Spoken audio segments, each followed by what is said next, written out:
ડિંડોલીમાં પરિણીત યુવતીનો આપઘાત, પરિવારે સાસરિયા પક્ષ પર કર્યા આક્ષેપ। સુરતના ડિંડોલી વિસ્તારમાં સાસરિયાના ત્રાસથી ત્રસ્ત એક પરિણીત યુવતીએ ઝેર પીને આપઘાત કર્યો હોવાનો પરિવારનો આક્ષેપ છે।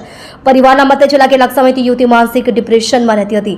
પોલીસે આપઘાતનો ગુનો નોંધી તપાસ શરૂ કરી છે। ડિંડોલી વિસ્તારમાં એક પરિણીત યુવતી આપઘાત કર્યાની ઘટના બહાર આવી છે। યુવતીના પરિવારનો આક્ષેપ છે કે સાસરિયાના ત્રાસના કારણે તેણીએ ઝેર પીને આપઘાત કર્યો છે। પીડિત યુવતીના પરિવારજનો દ્વારા દાવો કરવામાં આવ્યો છે કે છેલ્લા કેટલાક સમયથી તેમની દીકરી માનસિક રીતે ડિપ્રેશનમાં હતી અને સતત ત્રાસને કારણે તેણીએ આ દુઃખદ પગલું ભર્યું। ઘટનાની પોલીસે માહિતી મળ્યા બાદ સ્થાનિક પોલીસ સ્ટેશનમાં આપઘાતનો ગુનો નોંધ્યો છે। હાલ પોલીસ તપાસ હાથ ધરી રહી છે અને ઘટનાના વિવિધ પાસાઓની જાંચ કરી રહી છે।